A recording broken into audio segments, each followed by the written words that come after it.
envolve não só o aspecto de problemas de saúde, tem umas coisas multifatoriais, são diversos fatores que acabam impactando a diminuição do desejo masculino. E não é sempre só algum problema de saúde que faz com que isso aconteça. Existem outros aspectos que estão totalmente interligados e que fazem com que este homem apresente esse problema, tá? Então, quais que são os fatores, tá? Quais que são as 3 esferas que a gente vai comentar aqui que fazem com que aconteça uma diminuição do desejo sexual masculino? Então, basicamente, essas 3 esferas, essas 3 coisas que a gente deve avaliar, são relacionadas principalmente a fatores de ordem cultural, tá?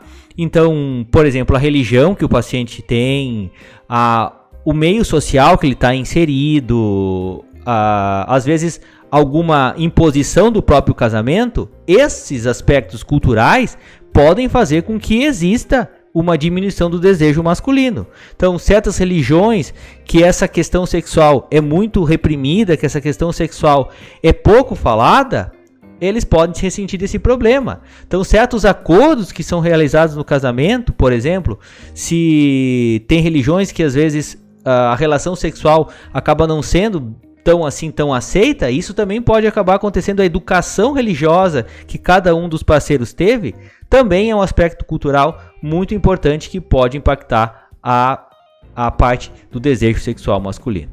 Aspectos relacionados a problemas psicológicos, problemas emocionais, que eu vou deixar para falar essa parte que é um pouco mais importante para o fim. E, principalmente no que tange a avaliação do urologista, a gente avalia principalmente a questão biológica. O que é a questão biológica? Certas condições de saúde que eventualmente possam estar fazendo com que esse paciente tenha uma diminuição do desejo sexual, da vontade de manter relações sexuais, que a gente chama de libido. E por isso, o que a gente acaba avaliando? A gente tem que avaliar esses 3 aspectos.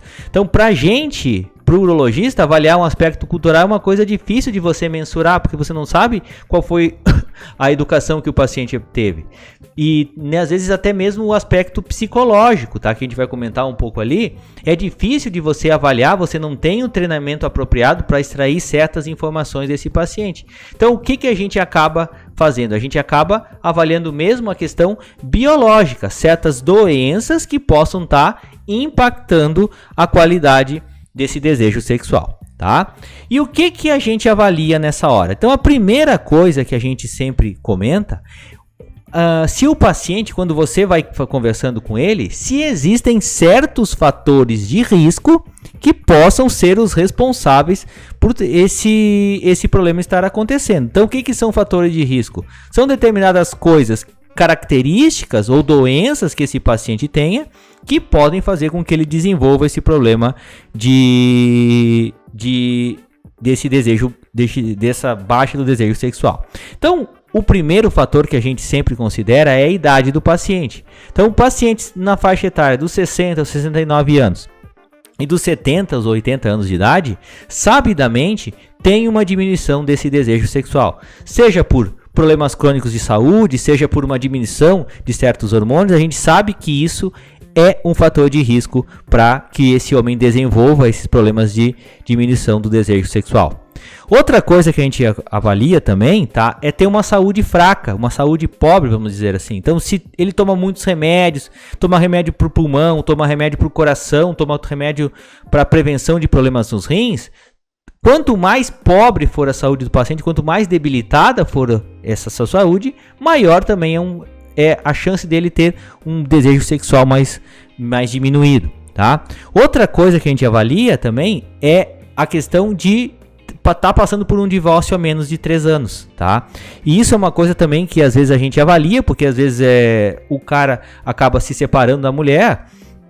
Isso é uma coisa extremamente desgastante, envolve separação de bens, envolve às vezes você a guarda de filhos, então isso também acaba impactando de maneira muito significativa esse desejo sexual. Outra coisa é o paciente que é muito depressivo, tá? Então, um episódio de depressão maior é outro fator de risco que a gente sempre comenta que pode fazer com que isso aconteça, tá? Outra coisa que a gente sempre tem que comentar aqui também é a questão financeira, tá? Então, problemas financeiros são outros aspectos também que fazem com que esse homem tenha essa chance maior de desenvolver esses problemas de desejo sexual.